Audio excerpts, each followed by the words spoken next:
কান্দিস না, থাক, আমরা আছি তো, টেনশন নিস না, আমরা আছি। কি হইছে বাবা হিমেল, কান্দছো কে তুমি? কাকা আব্বার নিচে ট্রেন করে আব্বু মারা গেছে।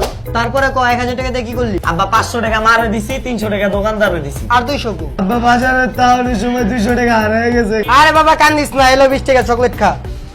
আব্বা মনে হয় জানে না, চকলেট খাওয়ার দিন শেষ, ফান্ডু ঘর বাংলাদেশ। ইনানিল্লাহ।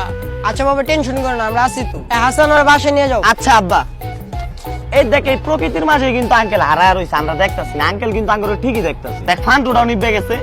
দোস্ত একটা কাজ কর, তুই যে একটা গ্যাস লাইট লিয়ে আয়। লাইটার আনতাছি লাইটার। আঙ্কেল আঙ্কেল হাসান দি ফান ঢুকাইতা তাহে না। এই বেদবের বাচ্চা। জি আব্বা। ফিরে দি কি করছ তুই? আব্বা আমি তো বাসাতে চুপি নেই, আজান দিলে নামাজ পড়তে যান, এই কারণে। এদিকে আও। তোমার বাপ থাকলে যে কাজটা কর তুই কাজটা আজকে আমি করুম, তুমি কিন্তু মনে কষ্ট নিবা না। আচ্ছা আঙ্কেল। নেক্সট টাইমটা আমার ছেলের নামে এমন মিথ্যা অপবাদ দিবা না।